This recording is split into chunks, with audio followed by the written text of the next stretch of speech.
지금부터 대조제일교회 파워 부활절 예배를 시작하도록 하겠습니다. 다 같이 묵도하시겠습니다.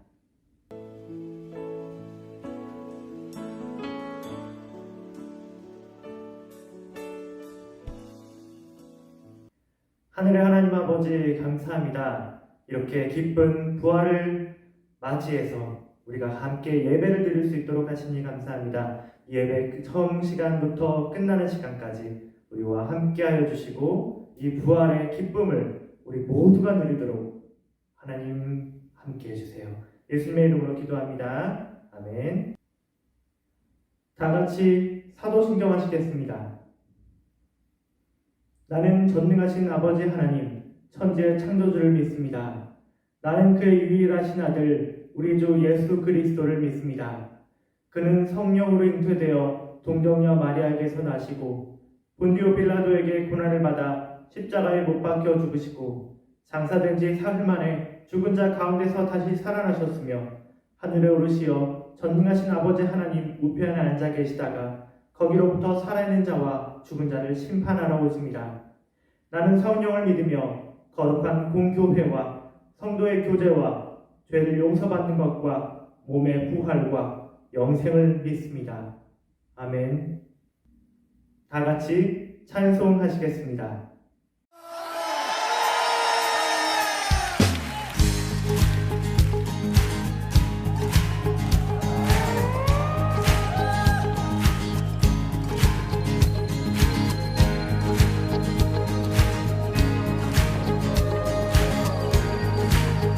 우리 믿음으로 선포하며 나갑시다.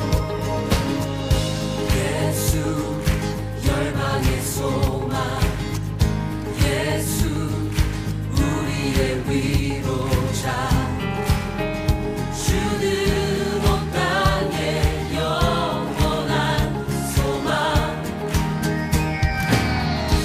예수 어둠 속의 빛, 예수 변함없는 진리,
하나님 아버지, 오늘 우리의 예배를 통하여서 부활의 의미를 다시 한번 생각하게 해주시고 깨닫게 해주시니 감사합니다. 이 예배를 통하여서 우리가 더 주님의 부활의 기쁨에 참여하길 원합니다. 이 예배가 우리의 축제가 되게 하여 주시옵소서. 이 시간 우리의 모든 죄악을 가지고 하나님 앞에 다시 한번 나아왔습니다. 우리가 고백하오니 우리의 죄악을 도말하여 주시고 다시 한번 주님의 성령으로 충만케 하여서 우리가 주님이 원하는 사람 될 수 있도록, 그런 주의 제자 될 수 있도록 함께 하여 주시옵소서. 이 코로나 사태가 하루빨리 종결될 수 있도록 주님 온 나라에 주님의 자비와 치유의 손길들을 허락하여 주시기를 간절히 원합니다. 우리 각자 한 명 한 명이 그렇게 주님을 또 알아가고 주님의 영광을 볼 수 있도록 우리 나라와 또 우리 각자 살아가고 있는 삶 가운데 주님 은혜로 사랑으로 역사하여 주시옵소서. 예수님의 이름으로 기도합니다. 아멘. 다 같이 말씀 보도록 하겠습니다. 오늘 말씀은 고린도전서 15장 12절에서 22절 말씀까지입니다. 네, 함께 읽도록 하겠습니다. 제가 읽을 때 각자 계신 자리에서 같이 따라서 읽어주시면 감사하겠습니다. 제가 읽도록 하겠습니다. 그리스도께서 죽은 자 가운데서 다시 살아나셨다 전파되었거늘 너희 중에서 어떤 사람들은 어찌하여 죽은 자 가운데서 부활이 없다 하느냐. 만일 죽은 자의 부활이 없으면 그리스도도 다시 살아나지 못하셨으리라. 그리스도께서 만일 다시 살아나지 못하셨으면 우리가 전파하는 것도 헛것이요 또 너희 믿음도 헛것이며 또 우리가 하나님의 거짓 증인으로 발견되리니 우리가 하나님이 그리스도를 다시 살리셨다고 증언하였습니다. 만일 죽은 자가 다시 살아나는 일이 없으면 하나님이 그리스도를 다시 살리지 아니하셨으리라. 만일 죽은 자가 다시 살아나는 일이 없으면 그리스도도 다시 살아나신 일이 없었을 터이요. 그리스도께서 다시 살아나신 일이 없으면 너희 믿음도 헛되고 너희가 여전히 죄 가운데 있을 것이요.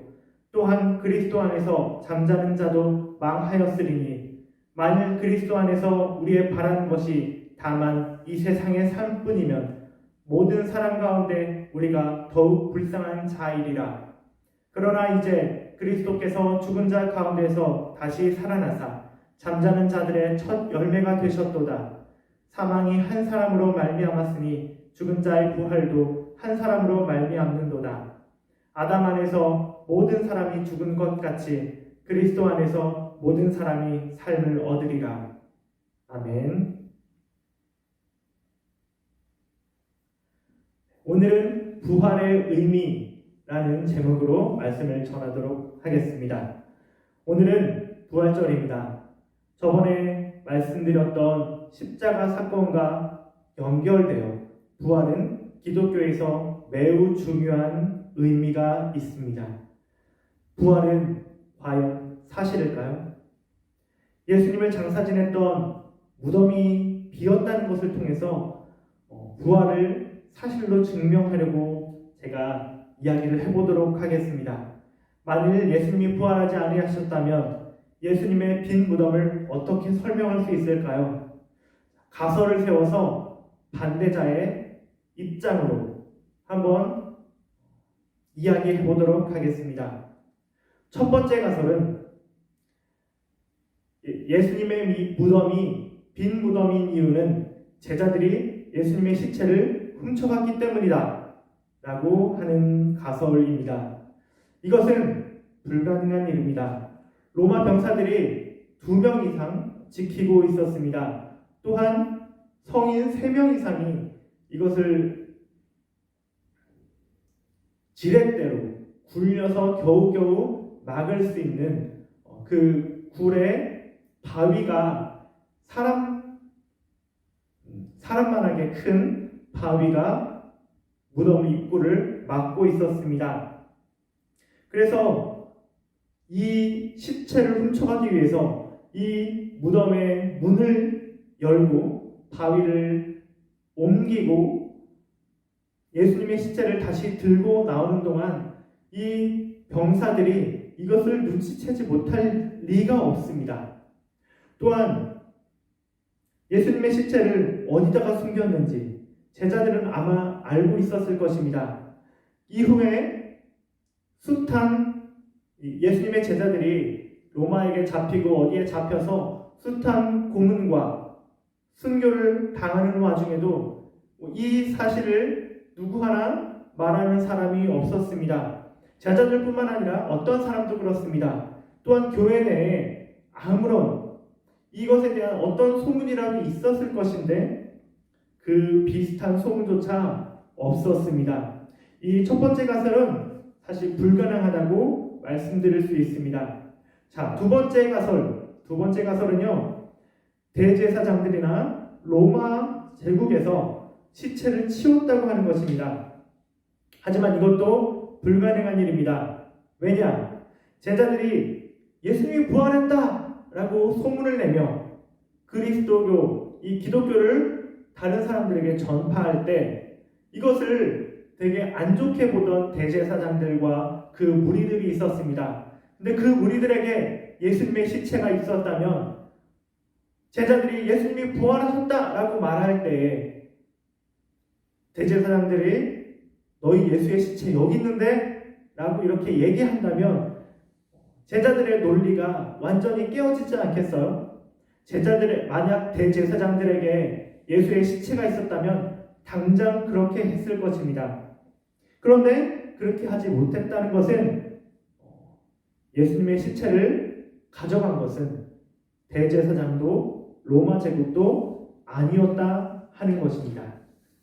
자, 세 번째 가설이 있습니다. 이것은 여인들이 무덤을 잘못 찾아갔다, 딴 무덤 찾아갔다 라고 하는 이야기인데요. 이건 역시 제자들의 부활을 증거하지,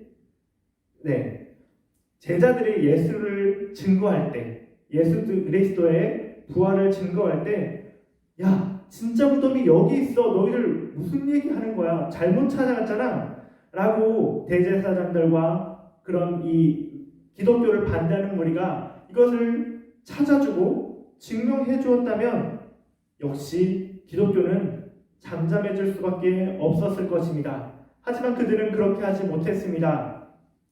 무덤을 잘못 찾아간 것이 아니기 때문에 그렇습니다. 네 번째 가설이 있습니다. 네 번째 가설은 예수님은 죽은 게 아니고 빈사 상태였어. 죽기 직전의 그런 상태. 기절하고 있는 거였어. 그러다가 깨어나서 도망간 거야. 라고 이렇게 얘기하는 것입니다. 자, 로마 병사들이 죽었는지 안 죽었는지 확인해 보려고 옆구리에 창도 찌르고 여러 가지 것으로 이 사람은 죽었다 라고 확신을 했습니다. 그런데 그렇게 확신할 만큼 누구가 봐도 죽은 것 같은 이 사람이 깨어나서 성인 3명이 같이 옮겨야 하는 돌무덤의 입구에 있는 바위를 옮기고 또 2명의 로마 병사가 모르게 따돌려서 혼자 몇 마일씩이나 걸어갔다는 것은 말도 안 되는 이야기입니다. 이거 역시 오히려 이런 가설 자체가 우리가 믿음을 가지고 봐야지만 믿을 수 있는 그런 일인 것입니다. 이렇듯 무덤이 비어있다는 것은 바로 예수가 부활했다 라고밖에 설명할 수 없다는 결론이 나옵니다. 그렇게 부활이 사실이다라고 이야기할 수 있는 것입니다. 자, 그렇게 부활이 사실이라면 그 부활은 우리에게 어떤 의미를 가질까요? 2000년 전에 예수 그리스도께서 죽었다가 부활하셨는데 이게 우리가 무슨 상관이지? 이게 우리에게 어떤 영향을 미쳤지? 라고 생각해 볼 수 있을 것입니다. 우리뿐만 아니라 그리스도를 믿는 모든 사람들, 아울러 세상의 모든 사람들에게 또 부활이 도대체 뭐 어쨌다는 거야? 부활한 게 왜? 라고 말할 수 있을 것 같습니다. 자, 그러면 부활은 우리에게 어떠한 의미가 있는지 오늘 제목처럼 부활의 의미에 대해서 계속 이야기해 보도록 하겠습니다. 예수 그리스도의 부활의 의미는 오늘 말씀 안에 답이 있습니다. 마지막 부분을 보시면요, 21절에 보면 사망이 한 사람으로 인해서 왔으니 죽은 자의 부활도 한 사람으로 인해 왔다. 아담으로 인해 죽었던 자가 예수 그리스도로 인해 부활하게 되었다라고 하는 것입니다. 이것을 대표성의 원리라고 이야기할 수 있는데요. 우리 인간에게 죄가 있다 라고 하는 것은 누구를 통해서 왔죠? 네, 아담을 통해서 왔습니다. 아담을 통해서 아담이 최초의 선악과를 따먹는 죄를 지으면서 어떠한 형벌을 받았습니까? 그 죄의 결과로 아담은 에덴 동산에서 쫓겨나게 되었습니다. 이 말은 단순히 더 이상 아담이 일을 안 하고는 먹고 살 수 없어, 불로소득은 없어 라고 하는 것이 아니라 이 에덴 동산에서 쫓겨났다는 말의 가장 큰 의미는 하나님과 분리되었다가 가장 정확한 의미일 것입니다. 그런데 이 죄의 대가로 하나님과 분리된 이 인간들이, 이 인류가 예수 그리스도로 인해 죄의 반대, 하나님과 떠나 있는 것이 죄라면 우리는 부활로 인해 하나님과 연합하게 되었다라고 하는 말입니다. 예수 그리스도의 부활로 인해 우리는 하나님의 자녀가 되었으며 하나님과 동행할 수 있게 되었습니다. 예수님의 부활이 없다면 우리의 믿음도 헛것이고 우리는 여전히 죄 가운데 있을 것입니다. 하나님의 거짓 증인으로 우리는 서 있고 우리는 그냥 불쌍한 사람들일 수 있습니다. 하지만 예수님께서 우리 죄를 대신 지시고 죽으시고 부활하셨기 때문에 우리는 이 죄의 문제를 넘어서 다시 한번 하나님과 동행할 수 있게 된 것입니다. 이것은 우리의 인생을 바꿀 수 있는 엄청난 중요한 진리입니다. 예수님의 부활로 인해 우리는 보혜사 성령님의 내주를 경험할 수 있고요. 성령 충만을 경험할 수 있습니다. 그리고 이 성령 충만을 통해서 우리는 예수 그리스도처럼 살아갈 수 있는 것입니다. 하나님과 멀어진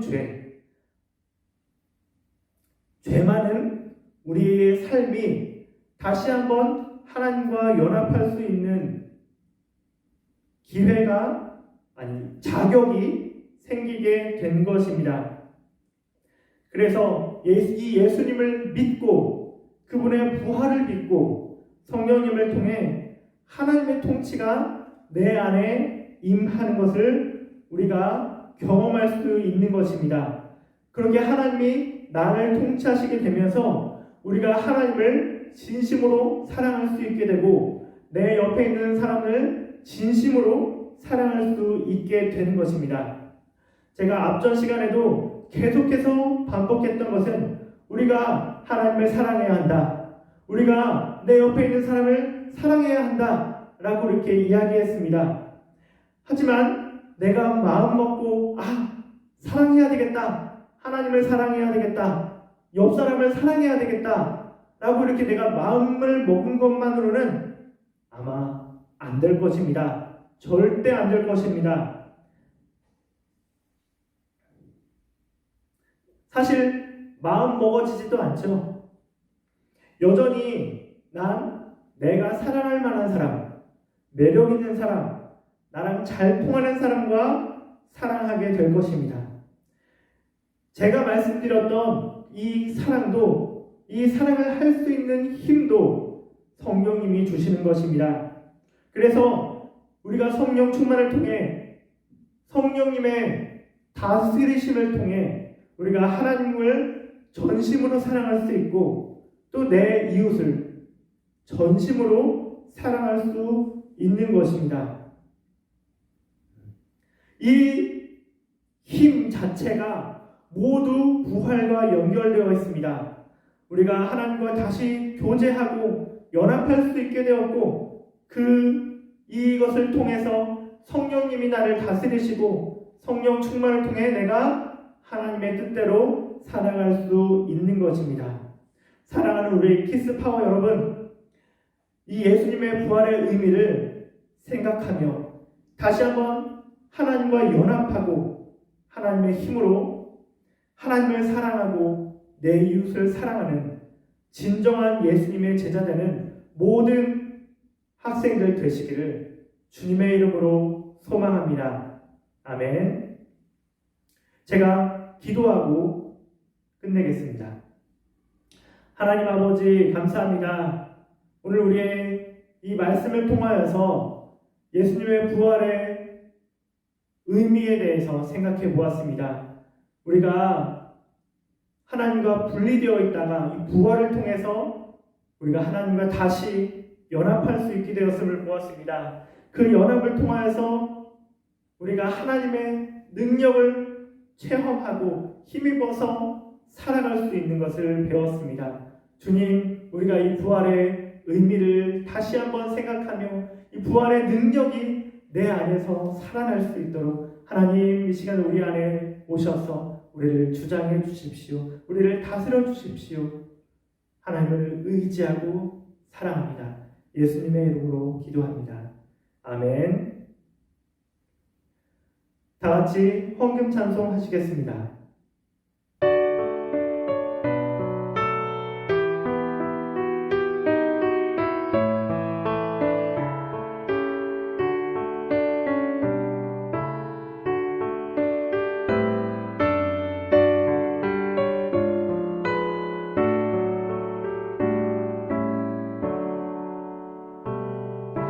내게 있는 모든 것을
헌금 기도하시겠습니다. 하나님 아버지, 이 부활의 기쁨을 맞아서 우리가 우리의 가진 예물로 하나님께 나아갑니다. 하나님, 드려지는 예물 가운데 함께하여 주시고 드려지는 손길 위에도 주님의 복을 내려주시고 또 이것이 쓰여지는 곳곳마다 하나님의 나라와 하나님의 의가 전파되도록 하여 주시옵소서. 예수님의 이름으로 기도합니다. 아멘. 다 같이 주기도문 하시겠습니다. 하늘에 계신 우리 아버지, 아버지의 이름을 거룩하게 하시며 아버지의 나라가 오게 하시며 아버지의 뜻이 하늘에서와 같이 땅에서도 이루어지게 하소서. 오늘 우리에게 일용할 양식을 주시고 우리가 우리에게 잘못한 사람을 용서하여 준 것 같이 우리 죄를 용서하여 주시고 우리를 시험에 빠지지 않게 하시고 다 악에서 구하소서. 나라와 권능과 영광이 영원히 아버지의 것입니다. 아멘. 사랑하고 축복합니다. 한 주간도 주님 안에서 즐겁게 잘 보내시길 바라겠습니다. 부활의 기쁨이 넘치는 한 명 한 명 되시기를 바라겠습니다. 기도하겠습니다. 사랑합니다.